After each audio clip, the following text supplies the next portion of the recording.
Puede ser que...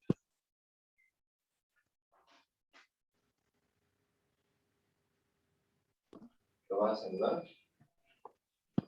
Acá estoy, ¿eh? Estás muteado. Acá, ¿cómo le va, doctor? ¿Qué tal? ¿Cómo te va? ¿Cómo andás? Bien. Juan Manuel Pereira, de acá, de la Facultad de Derecho. ¿Qué haces, Juan? Van a tener el gusto los chicos de escucharlo a usted hoy. Espero que sea el gusto, che. Sí, cómo no. Ahí lo voy a dejar de anfitrión, doctor. Bueno, muchas gracias. No, por favor, al contrario, hasta luego. Hasta luego.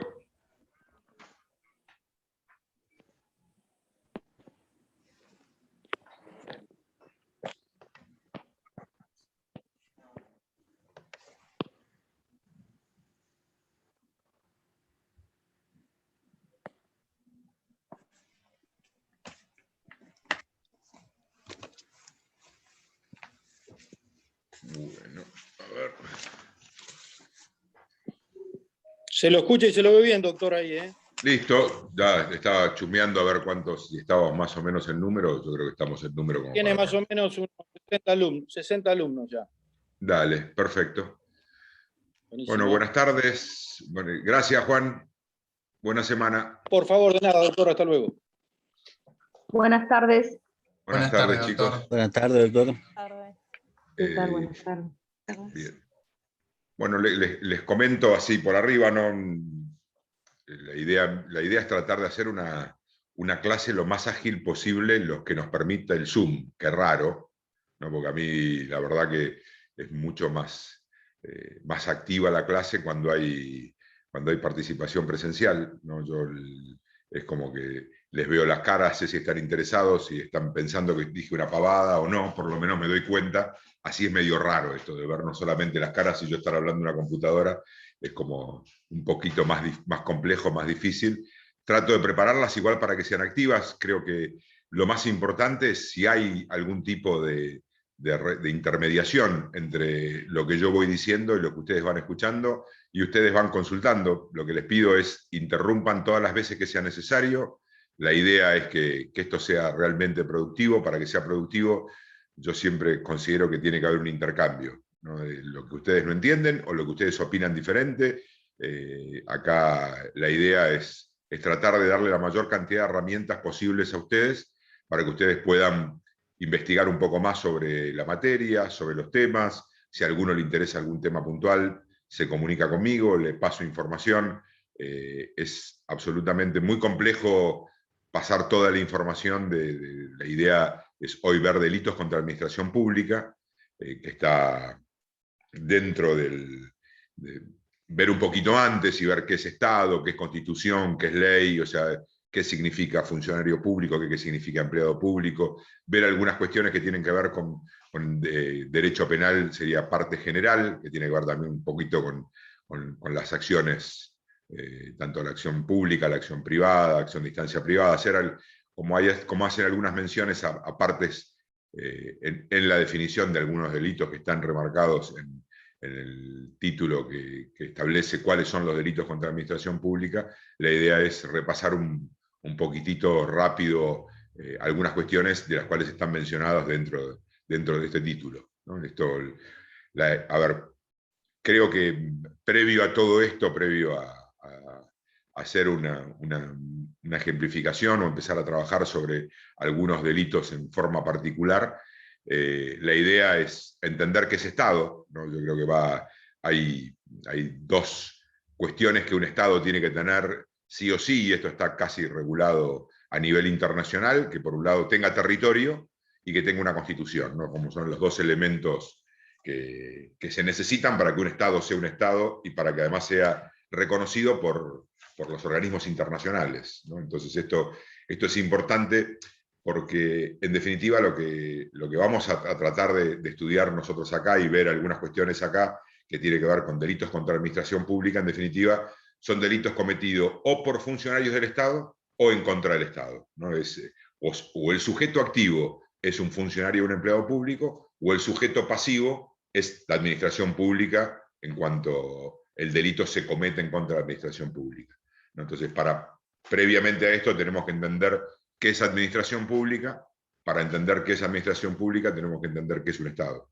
Entonces, un Estado tiene una serie de elementos objetivos. Esto es, que significa que esto sí o sí tiene que existir para que haya previamente la conformación del delito, de los delitos contra la administración pública. El concepto nosotros lo tenemos, tiene que ver con el Estado, es nuestro Estado en este caso puntual, pero como norma general estamos hablando de que esto tiene que tener una conformación por un territorio y una constitución. Yo les diría que hay como buscar los delitos en contra de la administración pública, creo que hay que buscarlo en contra de... Hay discusiones a ver si esto era solamente alguna parte de la administración pública. Quedó claro que puede ser cometido tanto contra el Poder Ejecutivo, que son los que gobiernan, no los que ejecutan, también por funcionarios o en contra del Poder Legislativo, y también en contra del Poder Judicial. La idea es ver algunos delitos que ustedes van a ver claramente cuáles son los... Perdonen, ayer no fue un día fácil.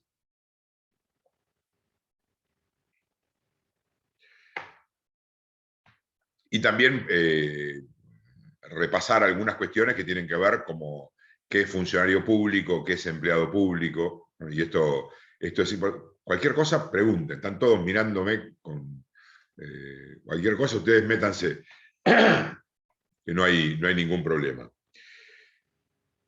A ver, el concepto de funcionario, de empleado y funcionario público está establecido en el artículo 77 del Código Penal, que es en la parte general.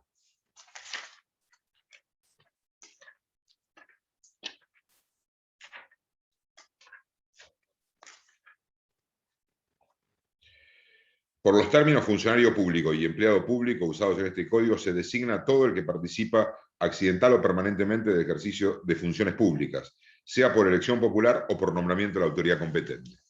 A ver, ¿qué significa esto? Es que vos tenés que tener una serie de características objetivas para ser funcionario o empleado público. Por un lado, los funcionarios públicos pueden ser los elegidos por la voluntad popular, que son los cargos electivos a nivel ejecutivo, que son municipal, provincial o nacional, los cargos electivos que pueden llegar a ser también dentro del orden municipal, provincial y nacional, en los organismos legislativos, ya sea el Consejo Deliberante, ya sea la legislatura provincial o la legislatura nacional, o sea, dentro del Senado de la provincia y Cámara de Diputados de provincia, o Senado y Cámara de Diputados de la Nación. ¿Qué significa esto? Y si no, los funcionarios que son designados por decreto. ¿Cuáles son los funcionarios designados por decreto? Los más conocidos son, por ejemplo, los ministros. O sea, los ministros no son funcionarios elegidos por la voluntad popular. Ahora sí, la voluntad popular es designar al presidente, y el presidente designa por un decreto a un funcionario, en este caso puede ser ministro de Seguridad, ministro de Obras Públicas, ministro de Economía, ministro de Hacienda o Economía. Esos tienen una característica clara, que es la función pública. Ejercen una función dentro de la administración pública. Hay algunos delitos en que se habla específicamente de la condición de funcionario público, o sea que tiene que tener funciones, y hay otros que pueden ser empleados públicos. El empleado público tiene que estar designado dentro del Estado. O sea, tanto municipal, provincial como nacional, el empleado tiene que tener el nombramiento dentro de alguno de los estados nacionales, provinciales o municipales, y en el caso del funcionario, tiene algunos ribetes distintos que tienen que ver qué es lo que está haciendo, ¿no? O sea, si tiene función pública, porque puede llegar a ser un empleado, puede ser empleado de la administración pública, pero no tener funciones en la administración pública. Por ejemplo, una secretaria privada de un ministro no tiene una función pública como la tiene un ministro, un secretario de obras o un secretario de alguna de las áreas de los distintos ministerios. No tiene una función, una secretaria privada de un ministro. No sé si se entiende este concepto. O sea, es distinto lo que es el funcionario público, que tiene una función como administrador del Estado, o sea, y él puede cometer delitos, o se puede cometer delitos en contra de la administración pública, y otro concepto diferente es el del empleado público, que lo único que necesita es tener un nombramiento. ¿No? Ahí no hacemos distinción de cuál es la función o qué es lo que realiza ese empleado. Se puede ser empleado y funcionario, o se puede ser solamente funcionario. Puede haber un empleado público que tenga funciones dentro del organigrama en este caso, por ejemplo, en el caso mío, del municipio, para que ustedes entiendan. El director de Defensa Civil de General Pueyrredón, que es Rodrigo Goncalves, él es empleado público, porque está designado por planta dentro de la administración pública del gobierno de General Pueyrredón, y además tiene un cargo funcional, que es director de Defensa Civil. Si no, él tendría un cargo como empleado y podría llegar a seguir siendo empleado, pero tiene una responsabilidad y tiene una serie de funciones que están establecidas por ley para el cargo que él tiene, que debe cumplir. Y el hecho de que tenga asignado funciones por ley establece la característica de ser funcionario público. ¿Hasta acá vamos bien? O sea, no todo empleado público es funcionario público. Esto para que lo tengan claro. Y no todo funcionario público es empleado público. Yo te diría, pues es que estaba pensándolo recién, sí, todo funcionario público es empleado público, porque en definitiva... Desarrolla un rol de empleado siendo funcionario. Exactamente, o sea, por más que sea el presidente o yo soy empleado público. O sea, esta es la realidad. Yo, al margen de ser funcionario, yo tengo una relación laboral, si querés llamarla, que tiene que ver con mi contratante, que es el Estado, en este caso el Estado municipal. Pero ahí yo además tengo una función. Ahora, quien ejerce el cargo de secretaria mía, que es una empleada de planta del municipio, no tiene funciones. Sería un mero empleado público. Que en algunos casos puede cometer delito y en otros casos, puede cometer delito siempre, pero en algunos casos es susceptible de que esté establecido dentro de este título del Código Penal y en otros casos no. O sea, no. Por la calidad del sujeto activo, ¿no? Exactamente. En algunos casos el sujeto activo es necesario que sea funcionario público para cometer el delito, si no, no estaría, si fuera una persona que no está designada dentro del Estado, no sería delito. De hecho, yo les comento, nosotros tuvimos una discusión, yo era en ese momento fiscal federal, con un juez en el cual él entendía que la AFA, o sea, la Asociación del Fútbol Argentino, la categoría de ser presidente de AFA estaba dentro de ser funcionario público. Yo, como fiscal, la verdad que yo no lo veía, decía que no es funcionario público, preside una asociación de clubes de fútbol. O sea, por más que sea importante, por más que haya muchos clubes de fútbol, por más que haya... No es funcionario público. Ustedes son chicos, pero esto tuvo que ver donde en su momento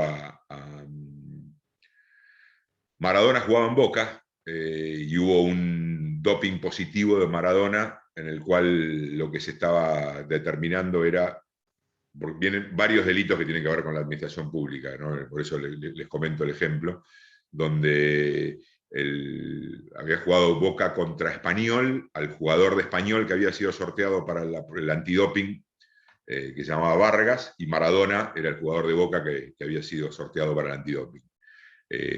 A Maradona le dio negativo y a Vargas le dio positivo de cocaína. La verdad que no había ningún antecedente de que Vargas pudiera tener algún antecedente de haber ingerido estupefacientes. Él obviamente que lo negaba, con lo cual lo que se estaba investigando ahí si había habido un cambio, el cambio de la muestra, del PIS, básicamente, o sea, si habían hecho en tarritos diferentes. A todo esto lo que se estaba tratando de establecer era si yo de entrada decía esto, miren, esto no hay ninguna posibilidad de que el derecho penal intervenga en este tipo de acción. Acá es el control, por lo único que podía llegar a entrar era porque si el tipo de droga que se utiliza en una competencia deportiva federada, en la cual puede llegar a generar apuestas, puede llegar a mejorar la condición física de alguien, que esto es doping. dentro de la ley. Pero el hecho de el consumo de estupefacientes previo, que no mejora la condición física del deportista, no, lo que entendía yo, no es delito y tampoco nadie de los que participa en, llamémosle, cadena de custodia de la muestra de PIS para saber si el doping es positivo o negativo. La verdad que hubo una discusión ahí con el juez, una discusión por escrito, ¿no? En la cual queda claro que, por ejemplo, el presidente de la Asociación del Fútbol Argentino no es funcionario público. También no es funcionario, disculpe doctor, pero no es funcionario porque no es una asociación sin fines de lucro. No es algo relacionado. A ver, no es una. Es privada. Es privada. Exactamente. Además es privada, no es pública. A ver, está clarísimo, o sea, yo no tenía ninguna duda, yo creo que tenía que ver más por el folclore que tenía el caso que se estaba investigando, pero la verdad que no había ninguna posibilidad de entender eso, incluso meterte en la cadena administrativa de la custodia. Si ellos querían hacer bien el procedimiento, que lo hagan bien, pero a partir de ahí que el Estado participe en toda esa cadena de custodia, salvo, como te vuelvo a decir, si se cometió el delito de doping, que es otra cosa, que no tiene que ver con las faltas administrativas que se comete en el doping cuando el deporte no tiene que ver con apuestas de por medio. Por ejemplo, esto nació básicamente con el PRODE y con algunos otros tipos, con las carreras de caballos, con ese tipo de cosas. No tenía que ver básicamente con el doping positivo en un deporte amateur, pero que tiene alguna asociación, puede llegar a generar algún tipo de sanción administrativa al jugador o incluso sanción administrativa al club. Pero esto no estamos hablando que está dentro de delitos. Discusiones que se dieron muchas veces, pero que yo no tengo ninguna duda que pasa por ahí. ¿Qué es lo importante de entender? Por un lado, ¿cuál es el bien jurídico tutelado? Acá tenemos que entender qué es la administración pública, ¿no? En general. ¿Por qué digo en general? Porque hay algunas cuestiones que son muy específicas y que algunas son casos en los cuales que nosotros vamos a ir viendo que tienen que ver con si yo le estoy haciendo llevar a error a la administración pública, por ejemplo, con un delito de falsa denuncia, falso testimonio, entonces estoy movilizando todo el resorte de la actividad judicial, o sea, que un juez investigue un delito que no existió.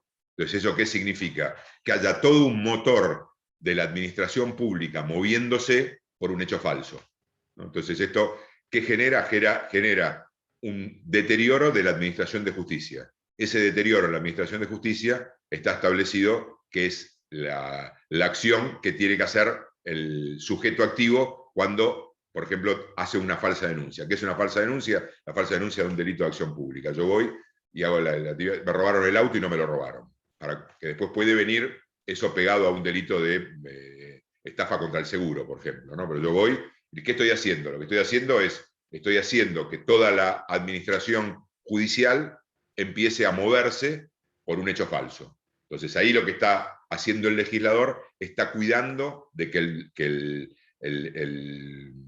bien jurídico tutelado, que es la administración pública en sentido amplio, en este caso concreto, la administración judicial, es la que empezó a moverse y eso es lo que genera un desmedro para el resto que está perdiendo tiempo en ese lugar. ¿Se entiende más o menos esto? Sí, sería como lo de la economía Perfecto. procesal, ¿no? Exactamente. Exactamente. Ahí lo que nosotros tenemos que ver acá es cuáles son los elementos que necesitas para que se configure, por ejemplo, el delito de falsa denuncia. Espera que yo te digo, que es el 245. 275. Ah, 245. 245, creo que es el 245. Espera que nos explicamos bien. Mi memoria no es la mejor, pero... Sí, creo que es el 245. Sí, es el 245. Dice, se impondrá prisión de 2 meses a 1 año o multa de pesos 750 a pesos 12.500 el que denunciase falsamente un delito ante la autoridad. Ahí, ¿qué tenemos que tener?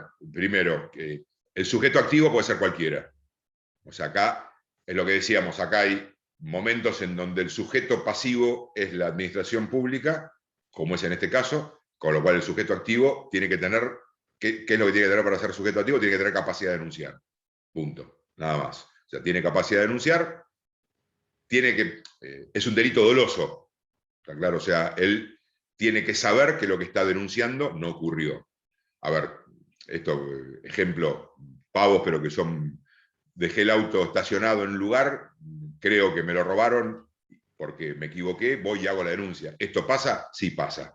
O sea, esto ha pasado. Con lo cual ahí no hay un elemento del tipo del delito que falta, que es el sabiendo que lo es, ¿no? O sea, acá está claro que el que lleva adelante la acción tiene que estar sabiendo que comete una acción típica antijurídica y culpable, digamos, ¿no? O sea, esto tiene que tener claro que lo que está haciendo no es que está tratando de que el motor de la justicia empiece a funcionar por una falsa denuncia. ¿Cuál es el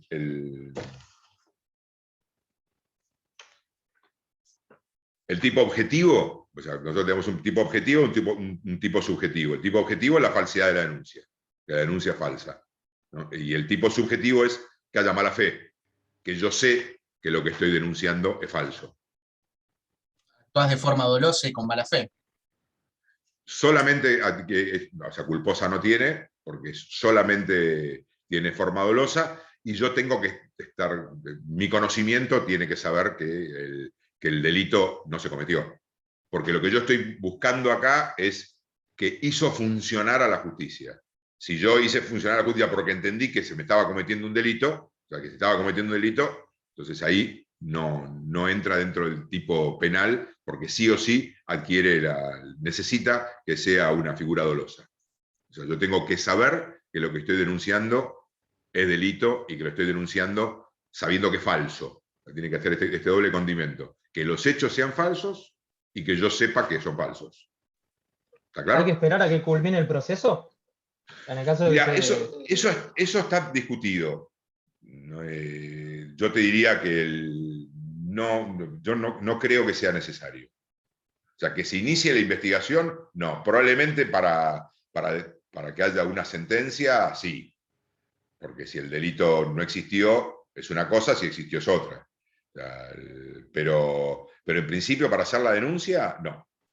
De hecho, ustedes lo van a ver el día que sean abogados, que se denuncia esto, falsa denuncia a un lado, un poco sirve en algunos casos, obviamente que a los jueces les molesta muchísimo y tienen razón, porque todo esto lo que genera es una mala administración de justicia, porque te hace meterte en un montón de vericuetos procesales que tienen que ver, creo que decía Andrea hace un rato, que tiene que ver con la economía procesal, en algunos como la utilización desmedida de los recursos, y ese tipo, pero acá tiene que ver más como salidas que puede llegar a tener alguien para decir, bueno, denuncio un delito. Ahora, una cosa es que sepa que el delito es falso, ahí ya entra dentro del delito. Si tiene que configurarse, si el tipo te exige que haya una sentencia o no, no te lo exige, con lo cual perfectamente se puede llevar adelante la investigación.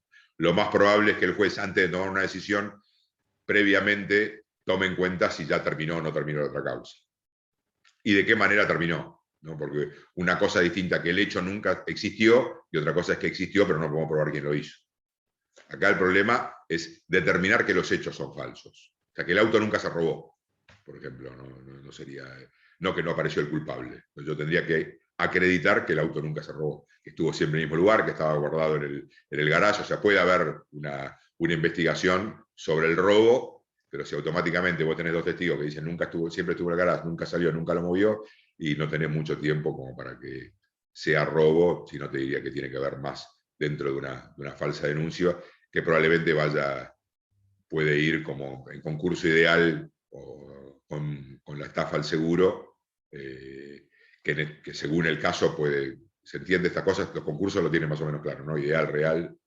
En mi caso me parece que sería más un concurso ideal porque lo hace para esto, no hace un hecho y otro. Lo más probable es que el concurso, yo entiendo que tiene que ser ideal. ¿Qué es el bien jurídico específico, o sea, amplio, lo que hablábamos antes, que es lo que establece el título de delitos contra la administración pública, que es el título, si mal no recuerdo, el 11, y el 11, es el correcto, o sea, lo que se busca es...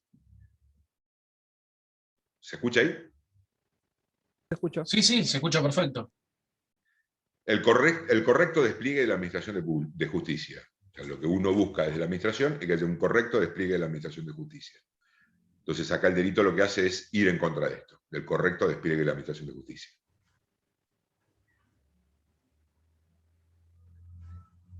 Cuando habla de delitos, acá también hay una discusión si los delitos son los delitos tanto de acción pública, dependiente de instancia privada o de acción privada.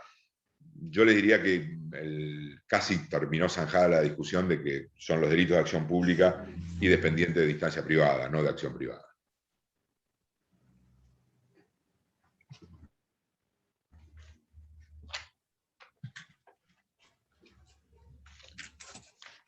¿Estamos? Perfecto. Acá mi idea es tener casi una charla con ustedes de un delito que para mí es uno de los delitos más complejos que tiene el Código Penal. A ver, yo les cuento, yo fui fiscal federal y juez federal. Fiscal federal durante 10 años y juez federal durante 5 años. ¿Esto qué significa? Que yo básicamente tenía, bajo mi investigación cuando era fiscal y bajo mi juzgamiento cuando era juez, los delitos en contra de la administración pública o cometidos por funcionarios públicos, ¿no? Y yo le diría que uno de los delitos más complejos que me toca investigar, por algunas cuestiones que lo van a ver ahora, es el delito de enriquecimiento ilícito. Que uno cuando te sale rápido dice, bueno, este es el que claramente no puede justificar los bienes que tiene, ¿no? O sea, es como que a uno le sale muy, muy fácil, y a mí también me sale muy fácil, pero ahora cuando uno ve la forma que está descrito el tipo penal, generó discusiones tremendas en cuanto a la constitucionalidad o no del tipo penal.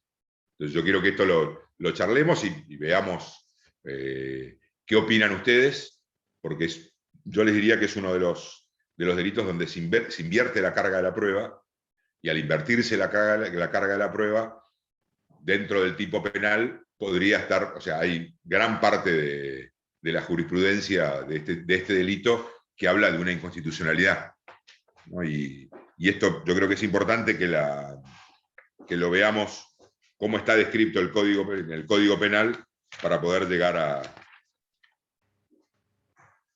a una conclusión. Esperen que ya les digo.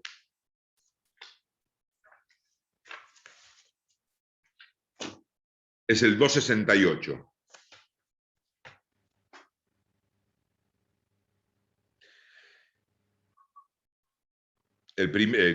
Tiene primera parte, se día 1, 2 y 3. Bueno, en mi época era 1 bis y ter. Dice, el segundo, el 2, dice, será reprimido con prisión de 2 a 6 años y multa de 2 a 5 veces el valor del enriquecimiento e inhabilitación absoluta perpetua al que hacer debidamente requerido. Ustedes recuerden que en el derecho penal cada palabra es clave, porque esto habla de la tipicidad, o sea, los elementos que necesitamos para que la conducta sea considerada delito. Entonces, vayamos viendo bien cuál es cada una de las palabras utilizadas por el legislador. Dice, al que al ser debidamente requerido no justificare la procedencia de un enriquecimiento patrimonial apreciable, suyo o de persona interpuesta para disimularlo, ocurrido con posterioridad a la asunción de su cargo o empleo público y hasta 2 años después de haber cesado en su desempeño. Se entenderá que hubo enriquecimiento ilícito no solo cuando el patrimonio se hubiese incrementado, con dinero, cosas o bienes, sino cuando se hubiesen cancelado deudas o extinguido obligaciones que lo afectaban. La persona interpuesta para disimular enriquecimiento será reprimida con la misma pena que el autor del hecho. ¿Cuál es la acción? ¿Qué se les ocurre? No justificar El la procedencia de los fondos. aumento injustificado del patrimonio. Vamos de nuevo. Disimular. No justificar, dice el código. Es no justificar. Ante ¿Cómo el ustedes- requerimiento no justificar. De hecho, ante el requerimiento, no justificar. Es no justificar. Ahora, si justifica y acepta que comete un delito, ¿está declarando en contra de sí mismo o no?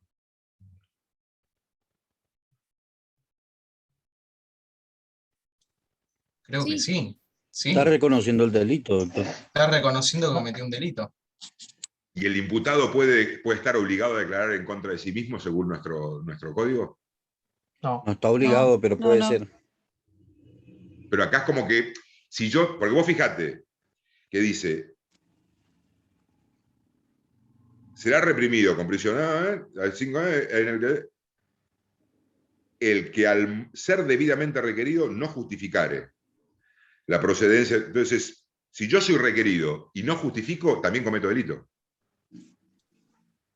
O sea, el solo Cometió hecho... delito de ambas formas. Otro Claro. delito, ¿no? No sería ¿Se eso. entiende? A ver, esto es un despelote, o sea, no es algo que se resuelve en Es como que hay un doble mensaje, porque por un lado, si no justificás, cometes un delito, pero si vas a justificar y aceptar... y decir la verdad, estás declarando en contra de vos mismo, con lo cual estás violando uno de los principios constitucionales, que es que nadie está obligado a declarar en contra de sí mismo. Y acá, si declarás en contra tuyo, estás cumpliendo el tipo penal.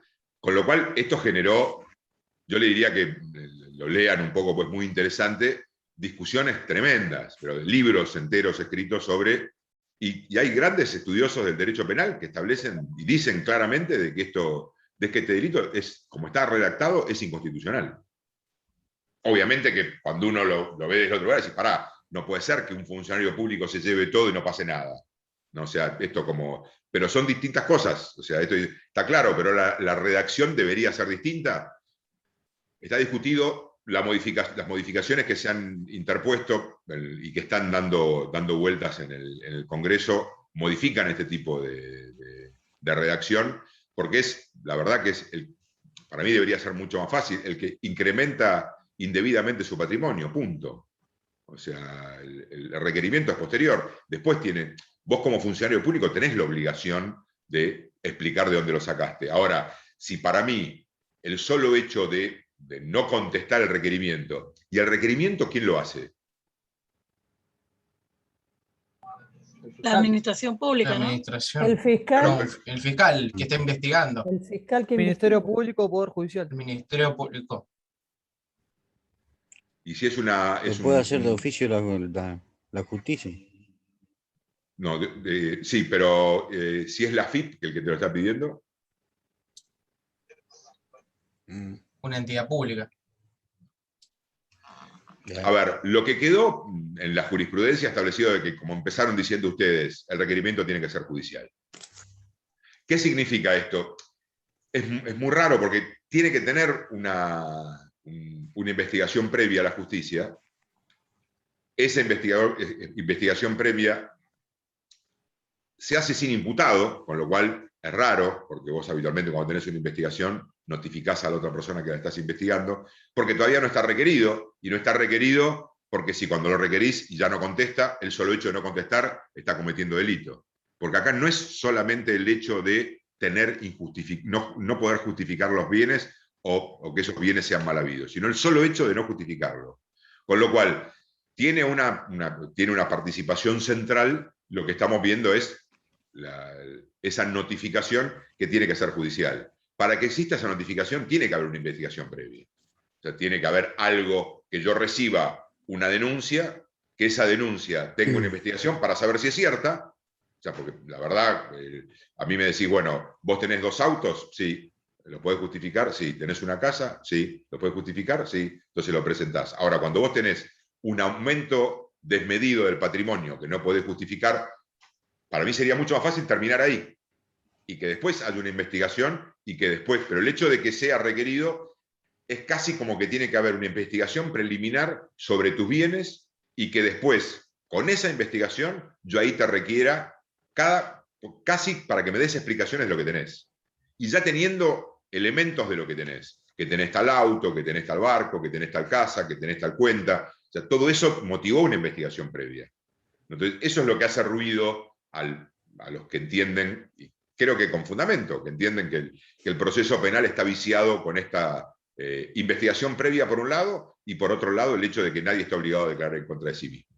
¿No? Porque me encontraron todo, listo, está bien, pero yo no quiero declarar. O sea, ¿por qué el hecho de que sea el Estado el que tenga que seguir demostrando que yo soy culpable? Que así lo establece nuestra ley. Todos los demás delitos, el Estado tiene la obligación de demostrar que sos culpable. En este caso podemos decir que el hecho de ser funcionario público cede alguna garantía constitucional, y suena medio raro, ¿no? Que el solo hecho, ¿por qué no cede en otro tipo de delitos? Está claro de que creo que lo que entendió la jurisprudencia, porque esto llegó a la Corte en varias oportunidades, y entendió la jurisprudencia de que esto se mantiene el tipo de investigación, que el delito se comete cuando no se justifica una vez de ser requerido, que ese requerimiento tiene que ser judicial o por parte del Ministerio Público, no puede ser solamente de un organismo que no sea dentro de la investigación judicial, o sea, que no puede ser AFIP, que no puede ser Ministerio de Economía, no, tiene que ser, o un banco, no, tiene que ser un requerimiento hecho por la justicia. Se entiende, en la época que yo era juez, que ya son unos cuantos años, y eso me hace recordar que los años pasan, cuando la justicia federal todavía tenés un sistema en el cual existe una parte de investigación que lo hace el juez de instrucción, y que después lleva adelante la investigación, lleva adelante el juicio un tribunal oral. Con lo cual tenés una parte escrita del proceso y una parte oral del proceso. Con lo cual ahí el requerimiento era judicial. ¿Por qué? Porque el juez tenía que hacer ese requerimiento. O podía delegar la investigación en el fiscal y que el requerimiento lo haga el fiscal. En los funcionarios provinciales, en la provincia de Buenos Aires, que el Código Procesal Penal es un código acusatorio, donde lo cual el fiscal es el que lleva adelante la acción penal pública, el requerimiento va a ser del fiscal. Por eso yo digo, ya sea por del fiscal o del juez, ¿no? En los delitos, en los jueces federales, la gran mayoría de los casos no se delega, no hay la delegación. O sea, yo como juez puedo ordenar la delegación de cualquier investigación judicial. O sea, yo soy el juez, digo, deléguese la investigación al fiscal, y el fiscal es el director del proceso.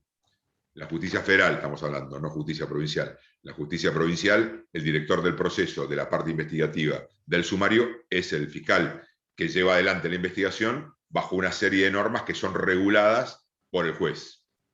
En cambio, en la otra, el juez puede llevar adelante la investigación. Por eso, como lleva adelante la investigación el juez, no es el que lo juzga.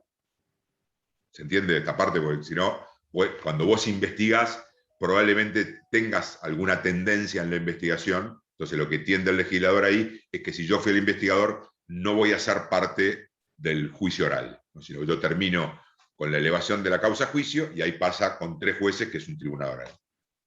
Así era antes, incluso en provincia y en nación, era solamente escrito.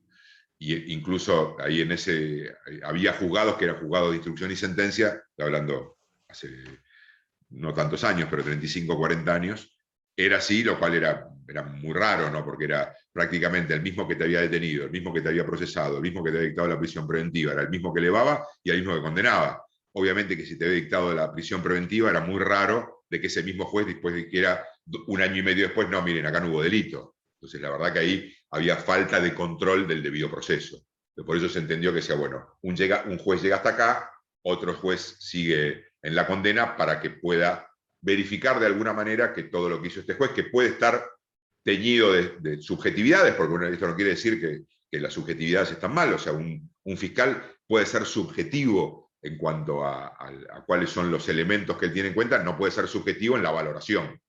O sea, yo pongo todo de mí para tratar de investigar un delito, lo que no puedo ser subjetivo es en la valoración de los hechos, ¿no? Ahí tengo que ser objetivo, siempre teniendo en cuenta cuál es mi función, que mi función es el cuidado de la víctima, es el cuidado del representante del Estado, pero sí puedo ser subjetivo. No tanto el juez tiene que ser mucho más objetivo, el juez tiene que estar claramente, me trajeron este elemento, el que busca los elementos es el fiscal, con lo cual yo le diría que en la gran mayoría de las investigaciones que ustedes pueden llegar a ver el día de mañana en la Administración de Justicia Provincial, el requerimiento en el caso de enriquecimiento ilícito, va a ser por parte del fiscal, que es el director del proceso.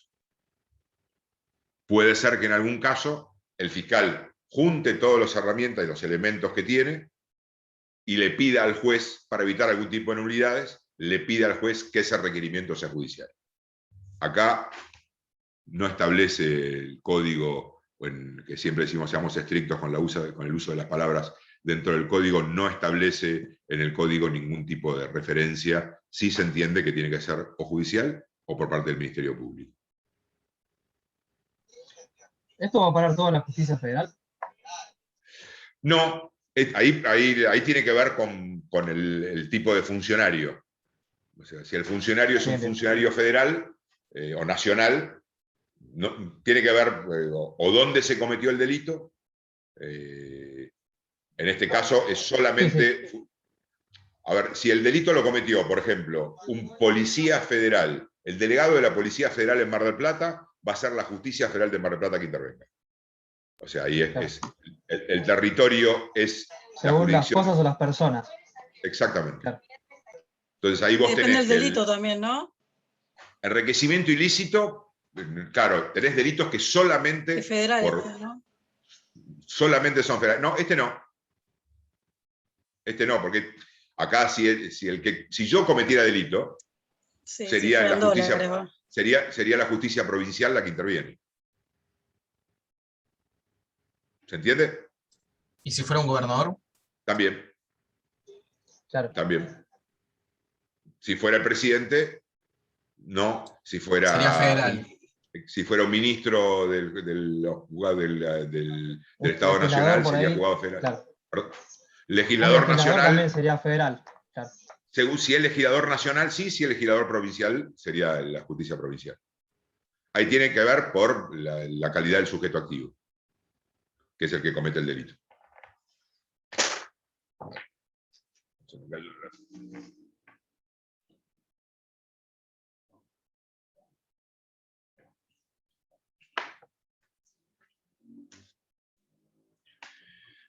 Entonces, no justificar la procedencia de un enriquecimiento patrimonial apreciable, suyo o de persona interpuesta.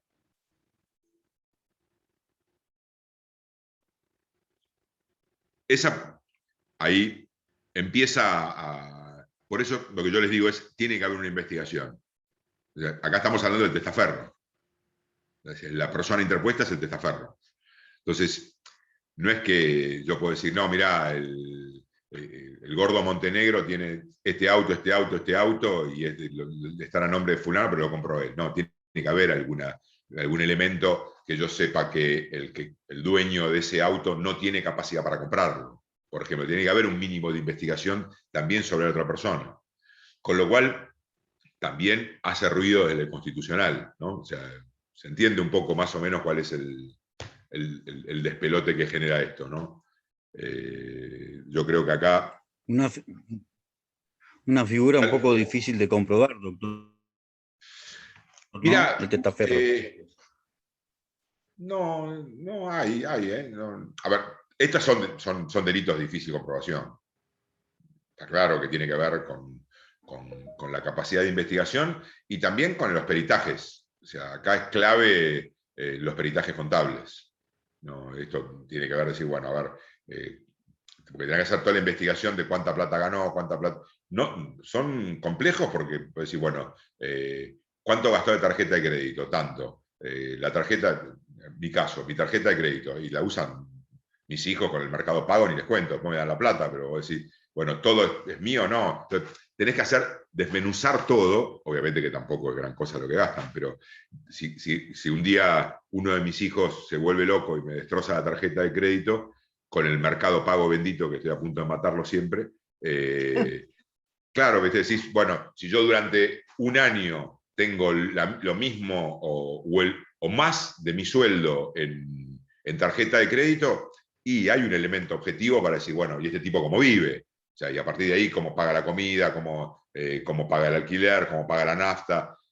Ahora, si vos por ahí haces una investigación, por eso esto amerita una investigación de mi familia, y decís, mira, los 3 mayores laburan, con lo cual aportan, mi mujer labura, yo tenía tal cosa, tenía tal otra, entonces decís, bueno, tengo un comercio familiar, no es mi caso, yo no tengo ningún comercio familiar, así que si después me escuchan diciendo que tiene un comercio familiar, es mentira. No tenía. No, mi viejo era submarinista, murió este año y no nos dejó mucho a mi hermana y a mí. ¿No? Como buen marino, no. El auto que sí me lo quedé yo, que es un Hyundai 2009 y un departamento más o menos, y un departamento muy chiquito. Esto es lo que dejó el viejo, que es lo que corresponde. Pero tiene que ver, ahora sí, si mi viejo hubiera dejado 5 casas, y yo te diría, es raro. Hay algo, salvo que mi abuela haya sido millonaria, que tampoco es el caso. Esto es lo mismo que el caso de los jueces, de los funcionarios. Decir, bueno, si tiene un ingreso en tribunales, que es un buen ingreso, que puede vivir bien, ahora cuando vos ves que tiene 3, 4 casas, le va 3 veces afuera, 4 veces afuera, acá, allá, decís, y bueno, vamos a verlo. O sea, ahí viene la investigación. Doctor, por eso es importante presentar las declaraciones juradas. Claro. Absolutamente. Claro. Mira, ahí hay 2 temas que son importantes. La presentación de declaraciones juradas es clave. Claro. Yo presento declaraciones juradas por todos lados, porque Claro. ante la FIP por un lado, dentro.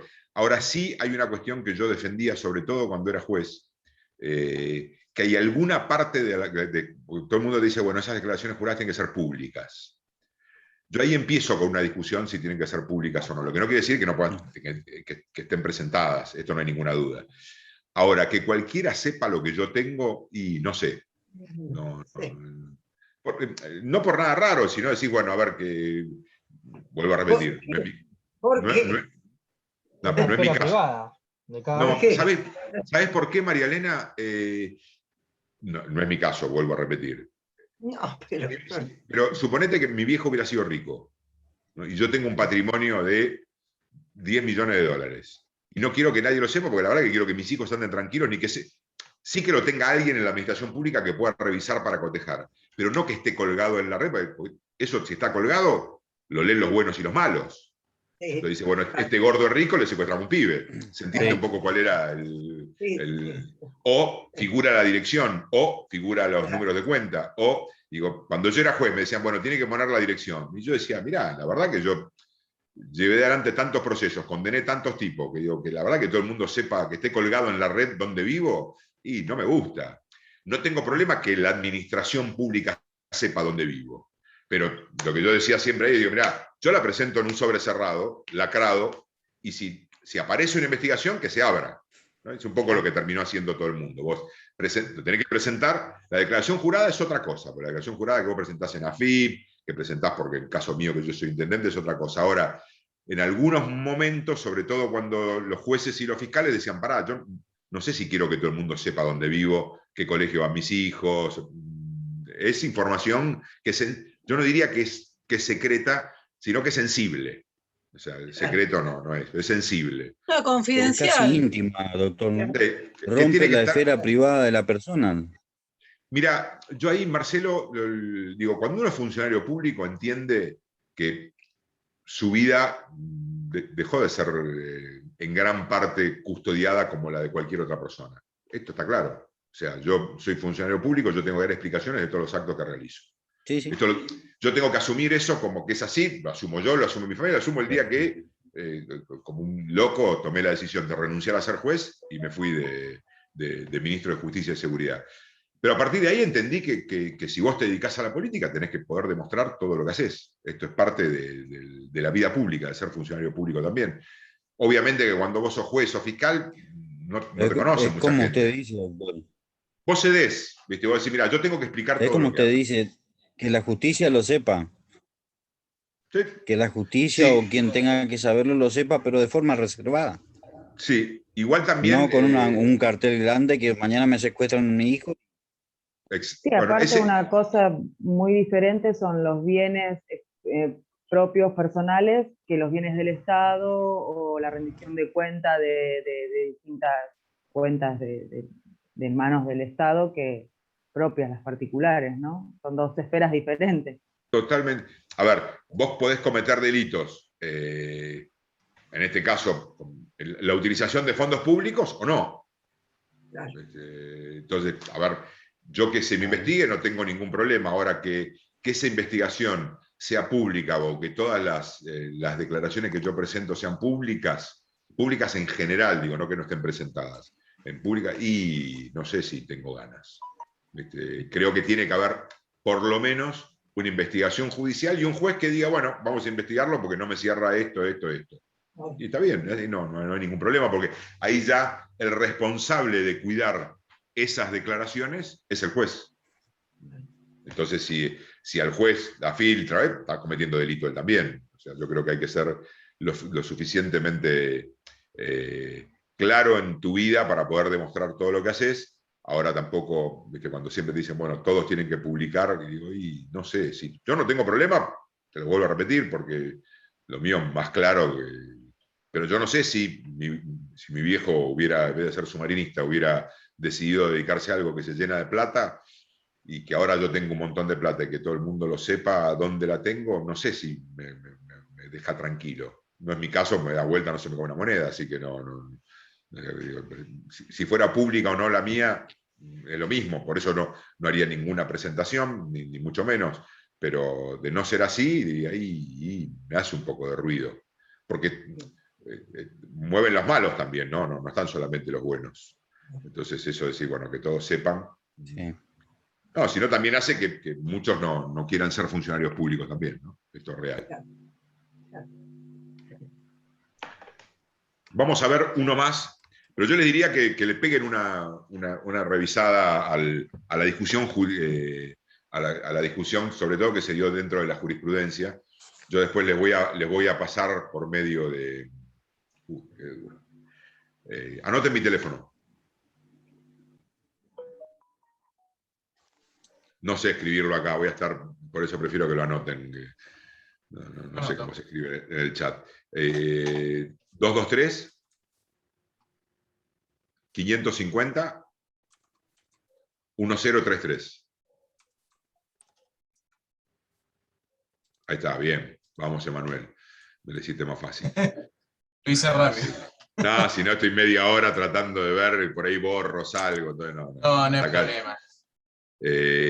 Lo que yo voy a hacer después, alguno escríbame y yo les paso 3 o 4 casos de jurisprudencia para que ustedes los puedan chumear. Ahí le mando un mensaje. Dale.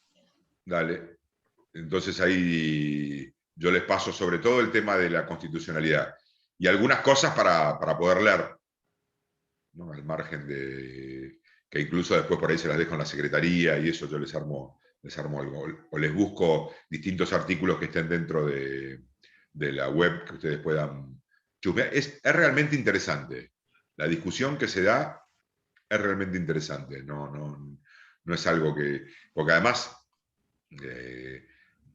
la verdad que hay autores que realmente son prestigiosos que terminan diciendo que es inconstitucional. Entonces decís, wow, se me cae la biblioteca, porque decís, bueno, si es inconstitucional, entonces que yo tengo un juez que salió corriendo con 7 casas, 4 autos y 15 departamentos y no es delito. Y claro, te suena rarísimo, ¿no? O sea, cuando decís, no, verá, no puede ser. Pero bueno, hay algunos que lo plantean, por eso cuando vos vas específicamente al laboratorio, también te da soluciones que pueden ser legales, pero pueden ser injustas, ¿no? O sea, que esto que también hay que evaluarlo. Y para ver uno más así rápido,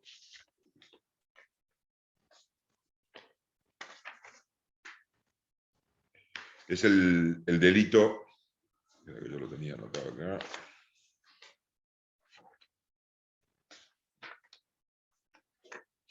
De falso testimonio.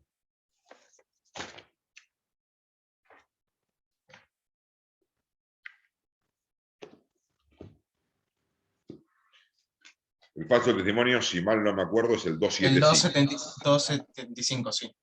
¿Lo lees? ¿Cómo no? Será reprimido con prisión de 1 mes a 4 años el testigo, perito o intérprete que afirme una falsedad o negare o callase la verdad, en todo o en parte, en su deposición, informe, traducción o interpretación hecha ante la autoridad competente. Si el falso testimonio se cometiere en una causa criminal en perjuicio del inculpado, la pena será de 1 a 10 años de reclusión o prisión.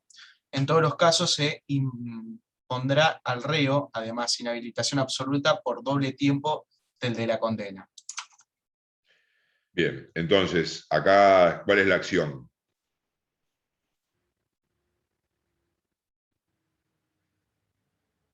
Mentir. El que, Afirmar una el que falsedad. comete una falsedad o negar o callarse la verdad. Ya sea en todo o en parte. Sabiendo que lo es. Volvemos a que tiene que haber un elemento doloso. Si ese elemento, además, es en contra del inculpado, tiene un agravante. ¿Qué es lo que se está cuidando acá? ¿Qué le suena? ¿Por qué el legislador un día se le ocurrió?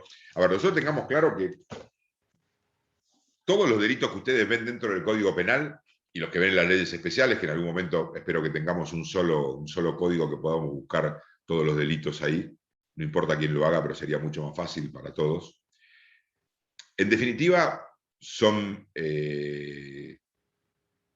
interpretaciones que hace los legisladores, que son los representantes nuestros, de acciones que se generan dentro de la sociedad y que son consideradas típicas y antijurídicas.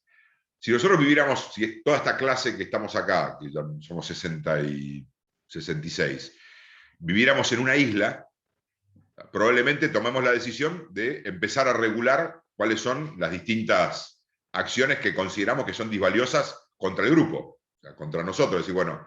Y probablemente también con el tiempo lleguemos a tener un juez, un policía, o sea, empecemos a conformar, casi sin decir que era un juez, que era un policía, pero que hasta por ahí escribamos cuáles son las acciones que son en contra del grupo, si robó, no robó, o sea, que probablemente las escribamos y terminemos generando, que sería, les puedo asegurar, muy parecido a lo que el legislador termina generando con las leyes cuando trabaja dentro de los tipos penales. Nosotros podríamos hacer nuestro propio código penal dentro de una isla, que probablemente, como va cambiando las distintas acciones humanas, también van cambiando la configuración de los delitos. Si yo les decía hace 20 años delitos informáticos, no existía. O sea, esta es la verdad. O con la virtualidad, todo lo que estamos viendo nosotros con la virtualidad, la telefonía celular, todos los delitos cometidos por internet, no existía. No existía. Con lo cual, las modificaciones permanentes de las conductas de la sociedad también genera que aparezcan nuevos delitos. Lo importante es que la legislación, o sea, nuestros propios representantes, o sea, nosotros cuando los elegimos, esas modificaciones que tienen que haberse en las leyes sean lo más rápido posible. Porque hubo un momento, por ejemplo, que no estaba tipificado la intervención, o sea, la escucha ilegal. Entonces trataban de equipararlo a la violación de secretos cuando te robaba una carta. ¿Se entiende? O sea, y esto pasó porque hubo un momento donde existía el teléfono, alguien te podía intervenir ilegalmente tu línea y todavía no estaba tipificado. Con lo cual el hecho de que se tipifique rápidamente los delitos es importante para poder generar las investigaciones en la evolución de las conductas humanas. Y el delito de falso testimonio, ¿a ustedes qué les parece? ¿A quién les genera y por qué un disvalor? Al acusado le genera el disvalor. Porque si también... En el caso de un ¿Solamente juicio, al acusado? ¿Solamente al acusado? No, también a la administración. En sí actúa la administración por una cuestión de economía procesal. A la administración. Si es en contra del acusado, es el agravante. Pero tiene que ser a la administración. ¿Qué es lo que se tutela ahí? Es que no me desvíes la investigación. Esa desviación de la investigación, ya sea para un lado o para el otro. Porque yo puede ser que esté declarando en favor del reo y mintiendo. Digo, no, mire, no estuvo acá, estuvo conmigo. El famoso, estaba conmigo. y no estoy declarando en contra, ahora se acredita que no estaba conmigo, falso testimonio. ¿Qué es lo importante ahí? Es que está haciendo que la administración de justicia cometa errores. Entonces, es un delito que atenta contra la buena administración de justicia.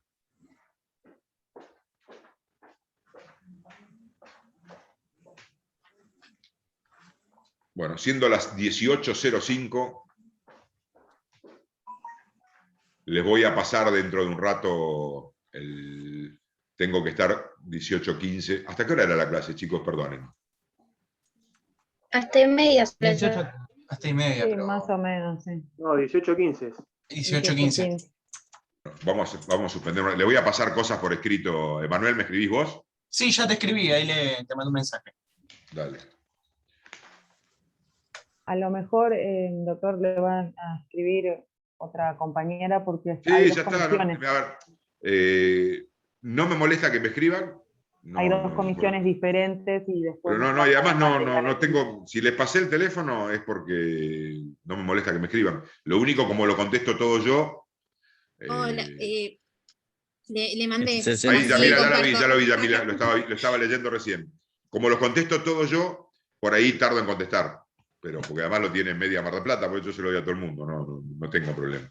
Pero por ahí tardo, porque se me juntan y lo contesto yo, no lo contesta mi secretaria. No. Y a veces digo, bánquenme, es porque estoy en medio de un despelote, pero contesto todo yo y ya sea para ver específicamente algún tema de los que vimos, que les voy a pasar algunas cosas más de delitos contra la administración pública, o por alguna otra cuestión que tenga que ver con la materia, me llaman y obviamente si tiene que ver con una cuestión personal no tengo ningún problema, les vuelvo a repetir, esto tiene que ver con que mi teléfono no les va a costar mucho conseguirlo, esta es la verdad. Entonces ya prefiero pasárselos a todos y que llegar a necesitar algo me pega el grito. Sí, con algunos le voy a pasar una serie de temas que me interesaría que los vayan viendo y después yo le voy a pedir a los coordinadores a ver si tenemos alguna charla más, porque si ya arranco con prevaricato o con delitos que también me parece que son interesantes, son mucho más largos. Claro, seguramente para el segundo parcial que entran estos temas, tengamos otra, si tenemos la posibilidad. Dale, así que bueno, muchísimas gracias. Espero que hayan entendido algo. Si no entendieron, me lo preguntan por escrito. Y si fue muy aburrida, les pido disculpas, pero la virtualidad no es lo mío. Trato de meterle la mejor onda posible, pero me cuesta. Le meto Bastante mucha garra. dinámica. No se preocupe. Gracias, doctor, estuvo espectacular. Bueno, cuídense mucho y cualquier cosa me consultan. A la orden. Gracias. Un placer, doctor. Gracias, buenas tardes. Chao, muchas gracias, chicos. Hasta luego. Cuídense mucho.